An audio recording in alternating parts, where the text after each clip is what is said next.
Picture this scenario. You have a credit card with a $5,000 limit. You spend $2,000 on furniture. You have the cash in the bank and you plan to pay it off completely. You wait for the bill to arrive, and the moment it hits your inbox, you pay the full balance. You pay zero interest. You are a responsible borrower. And yet, 3 days later, you get an alert on your phone. Your credit score just dropped 25 points. You did everything right, but the algorithm punished you anyway. This happens to thousands of people every single month, and it is usually because of a fundamental misunderstanding of one specific date on the calendar. Today, I'm going to show you how the banking system actually takes its snapshot of your finances, and how moving your payment by just 48 hours can be the difference between a good score and an exceptional one. This is Tom Talks Money, where we try to outsmart the financial systems that are usually designed to outsmart us. Today, we are doing a deep dive into credit utilization. This is arguably the fastest lever you can pull to change your credit score. Payment history takes years to build. Hard inquiries take 2 years to fall off. But utilization resets almost instantly if you know how to manipulate the data reporting. We are going to cover exactly when banks report your balance, why paying in full is not the same as having a zero balance, and the specific target percentages you need to hit for the algorithm. Before we get into the calendar math, do me a favor. If you want to see more deep dives on the mechanics of money, hit that subscribe button. It is the best return on investment for your time on this platform. Let's start with the trap that catches almost everyone. We are trained from a young age that the due date is the most important day in our financial lives. And in terms of not losing money, that is true. If you pay by the due date, you avoid interest and late fees. But here is the friction point. We assume that the credit bureaus, Experian, TransUnion, and Equifax, are watching a live feed of our bank accounts. We assume that if we pay off our debt on the 15th, the bureau knows we are debt-free on the 16th. But that is not how the plumbing works. The credit scoring system is not a movie. It is a series of photographs. And unfortunately, for many responsible people, the photographer usually takes the picture right when your room is the messiest, days before you actually clean it up. Here is the actual timeline of a credit card cycle. It is vital you visualize this. Let's say your billing cycle runs from the 1st to the 30th of the month. During those 30 days, you are swiping for groceries, gas, and dinner. Your balance is climbing. On the 30th, the cycle closes. The bank generates a statement, that PDF bill you get in your email. This is the critical moment, the statement closing date. The balance on that specific piece of paper is the number the bank sends to the credit bureaus. It gets hard-coded into your credit report for that month. But your due date isn't until usually 25 days later. So you might have a balance of $3,000 on the 30th, which gets reported to the bureau, even if you pay it all off on the 20th of the next month. The bureau sees high utilization even though you paid perfectly on time. This creates a massive psychological disconnect. You feel responsible because your bank account shows money leaving to pay the bill, but the credit report looks like you are maxing out your cards. I have talked to people who are terrified of using their credit cards because every time they make a big purchase, their score tanks even though they have the cash to cover it. They start thinking the system is rigged against them or that credit cards are inherently dangerous. It's not that the system is broken, it's just bureaucratic. The system is lagging. It is reporting yesterday's news. You are living in real time, but your credit score is living on a 30-day delay based on a snapshot taken before you made your payment. If you don't control when that snapshot is taken, you are letting the bank dictate your creditworthiness based on your worst day of the month. The solution is what we call the statement date hack, although it's less of a hack and more of a timing adjustment. Instead of waiting for the bill to arrive and then paying it, you need to pay the bill before it is generated. You want to pay down your balance 3 or 4 days before the statement closing date. If you do this, when the statement closes on the 30th, the bill generates showing a balance of, say, $10. That $10 balance is what gets sent to the bureaus. Suddenly, the snapshot they receive shows you using almost none of your credit. Then, on the due date 3 weeks later, you just pay that remaining $10. You use the card normally, but the record shows you barely touched your limit. Now you might be thinking, Tom, does it really matter if they report $1,000 or $10 as long as I pay it? You might assume the difference is just a point or two. If that's what you think, you are underestimating the algorithm significantly. Crossing the wrong utilization threshold can tank your score faster than almost anything else short of a missed payment. We need to look at exactly how heavy this weight is. Let's look at the FICO pie chart. We know payment history is the biggest slice at 35%. That makes sense. Did you pay your bills? But the second biggest slice, coming in at a massive 30%, is amounts owed. This is almost entirely driven by your credit utilization ratio. Think about that. Nearly 1/3 of your financial reputation is based solely on how much of your available credit you are using right now. It is weighted heavier than the length of your credit history. It is weighted heavier than your mix of credit types. You could have a perfect 10-year history, but if you max out your cards for 1 month, that 30% slice of the pie crumbles and your score drags down with it. It is highly sensitive and highly volatile. The math here is simple division, but the impact is tiered. Utilization is your current balance divided by your credit limit. If you owe $500 on a $1,000 card, you are at 50%. The scoring models generally hate anything above 30%. That is the first major cliff. If you cross 30%, you look like a risk. If you cross 50%, you look like a crisis. And if you max it out near 100%, your score goes into free fall. But here is the nuance. This applies to both your overall credit utilization, all your cards combined, and your individual card utilization. You could have $50,000 in total available credit, but if you have one single card with a $500 limit that is maxed out, your score will suffer. The algorithm flags that one maxed out account as a sign of distress. I call this the panic zone. I've seen people with 800 credit scores drop into the 700s and 40s just because they booked a family vacation on a card with a low limit. They didn't miss a payment. They didn't apply for a new loan. They just let the utilization spike cross a threshold on the statement date. The panic sets in because most people don't know why it happened. They check their app, see the drop, and assume identity theft or a banking error. The reality is just the cold math of the 30% threshold kicking in. The system views high utilization as a precursor to default.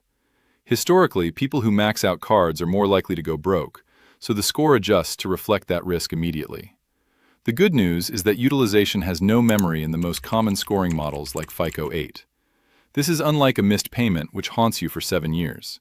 Utilization is what we call memoryless. As soon as a new balance is reported, the old one is forgotten. If you were at 90% utilization in January and your score tanked, but you pay it down to 5% in February, your score will bounce back as if the 90% never happened. This is why the statement date hack is so powerful. You aren't fixing a permanent scar. You are just correcting the current data point. You can fix a utilization issue in 30 days or less. So, logically, you might think the goal is to get your reported balance to 0 every single month. If low is good, 0 must be perfect, right? I'm going to tell you to stop right there. Consistently reporting a 0 balance across every single card can actually result in a lower score than reporting a small balance. It sounds crazy, but the system penalizes you for looking like a ghost. This is one of the most stubborn myths in the credit world. People wear the 0 balance badge with pride. They pay everything off 3 days early, so the statement reads $0. While this is great for your peace of mind, it confuses the FICO algorithm. The scoring model is designed to assess how you manage debt. If your report shows $0 owed month after month, year after year, the model has no data on how you handle repayment. It looks like you aren't using your credit at all. In the eyes of the algorithm, a person who doesn't use credit is slightly riskier than a person who uses it responsibly. You aren't demonstrating the behavior they want to score. To maximize your score, you want to be in the sweet spot. My FICO data suggests that high achievers, people with 850 scores, average about a 4% to 7% utilization rate. They don't have 0%. They have a small, manageable balance reported. There is a strategy for this called AZEO, all 0 except 1. The idea is that if you have 5 credit cards, you pay 4 of them to $0 before the statement date. For the 5th card, you pay it down so that it reports a tiny balance, maybe $10 or $20, or roughly 1% of the limit. This tells the algorithm, yes, I am using credit, but yes, I am keeping it extremely low. This specific mathematical state triggers the highest possible points for the amounts owed category. I know what you are thinking, Tom. If I leave a balance, I'm going to pay interest. And this is where the terminology trips people up. Reporting a balance is not the same as carrying a balance. Remember the timeline.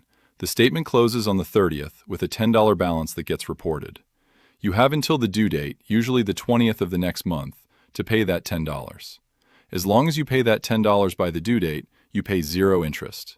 You get the credit score boost of showing activity, and you get the financial benefit of paying no interest.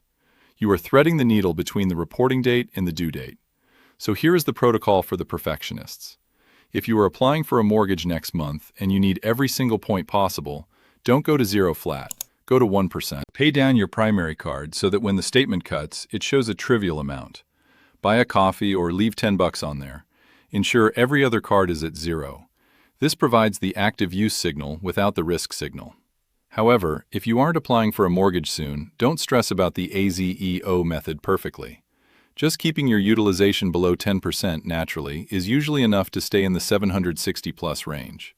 But if you want that 800, you need to manage the 1%. We have the theory down. You pay before the statement cuts. But here is where people mess it up in practice. They rely on autopay. If you have autopay set up to pay the statement balance, you have already lost the game. Autopay is designed to keep you from being late. It is not designed to optimize your score. If you want to use this hack, you have to turn off the autopilot and take manual control. Step 1 is information gathering. You need to know the statement closing date for every card you own. This is not always obvious in the mobile app. Often the app screams the due date at you because they want you to pay.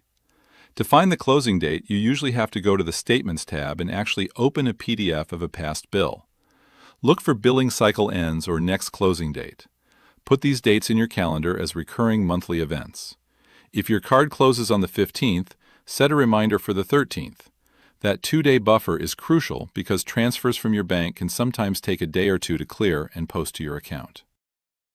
Step 2 is the math. On the 13th, your reminder day, log in and look at your current balance. Let's say it is $800. If you want to report a $10 balance, you manually push a payment of $790 right then and there. Do not wait for autopay. Initiate the transfer. This drops your current balance to $10 pending the transaction clearing. When the 15th rolls around and the computer generates your statement, it sees $10. That is the number that flies off to Experian. You have successfully curated your credit report. You manipulated the snapshot. Step 3 is the cleanup. After the statement closes and you get that email saying your statement is ready, open it. It should say, new balance $10, minimum due $10. Now you just need to ensure that $10 gets paid before the due date, which is likely 20 days later. If you have autopay set to pay statement balance, it should theoretically pull that $10 automatically on the due date. However, I always recommend manually checking it the first few times you try this. You don't want to be so clever with your utilization that you accidentally miss a payment and trade a temporary score boost for a permanent late fee penalty. A quick note on consistency. You don't need to do this for every card every month. Unless you are actively grooming your score for a loan, it is high maintenance. I personally only do this micromanagement style when I know I'm going to apply for something in the next 60 days. For the rest of the year, I just keep my utilization generally low, under 10 or 20%, and let autopay handle the rest. Your score will fluctuate naturally, and that is fine. The point of this hack is that you have a lever you can pull on demand to maximize your score exactly when you need it. There is, however, a way to abuse this that can get your accounts shut down. It's called credit cycling. If you have a $1,000 limit and you spend $1,000, pay it off mid-month. Spend another $1,000, pay it off, and spend another $1,000. You have technically used $3,000 of credit on a $1,000 limit. You might think the bank loves you for this. You'd be wrong. To a bank's risk department, this looks like money laundering or bust-out fraud. Credit cycling is when you cycle through your credit limit multiple times within a single billing period. While paying down your balance before the statement date is good, doing it repeatedly to artificially extend your credit limit is dangerous. If you have a $1,000 limit, banks generally expect you to spend up to $1,000 a month. If you are spending $3,000 a month by paying it off every week, you are circumventing their risk tolerance. They gave you a $1,000 limit for a reason. That is how much exposure they want to have with you. By cycling, you are forcing them to take on more transaction volume than they agreed to. This can trigger a financial review where they freeze your accounts and ask for tax returns, or they might just close your account entirely. To avoid looking like a risk, keep your spending roughly within your credit limit for that month, even if you are paying it down early.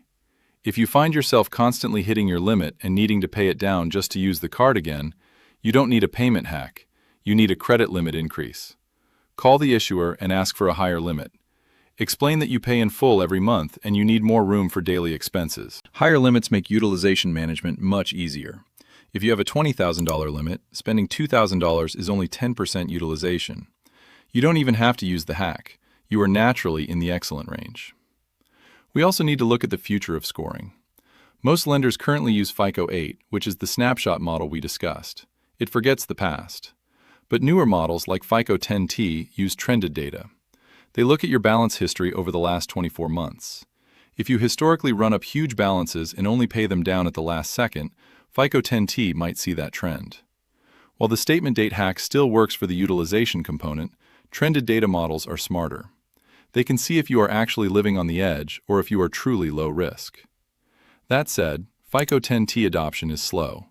For now, the snapshot strategy is still king for mortgages and auto loans. Finally, a defensive tip. Sometimes people try to simplify their finances by closing old, unused credit cards.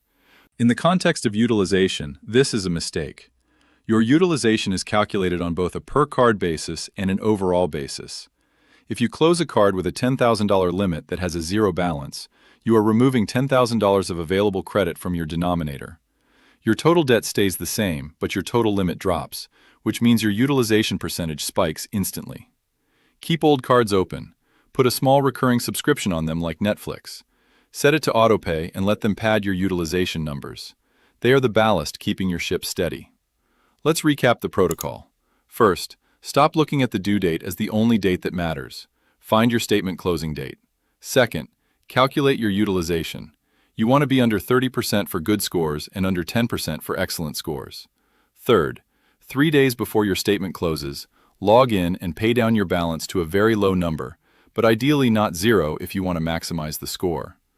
Leave 1% or a small nominal amount. Fourth, let the statement close. The bank reports that low number to the bureaus. Your score jumps or stays high. Finally, pay off that remaining small chunk by the actual due date to avoid interest. It is a two-step payment process that effectively decouples your spending from your credit report. The banking system is built on rules. Most people only learn the rules about fees and interest, but the rules about reporting and data are just as powerful. By taking control of the snapshot, you stop being a victim of the algorithm and start being the manager of it. I want you to try this for 1 month. Pick one card, find the date, pay it down early, and watch your monitoring app. When you see that score jump, come back to this video and leave a comment with how many points you gained. It helps verify the data for everyone else. Thanks for watching. I'll see you in the next one.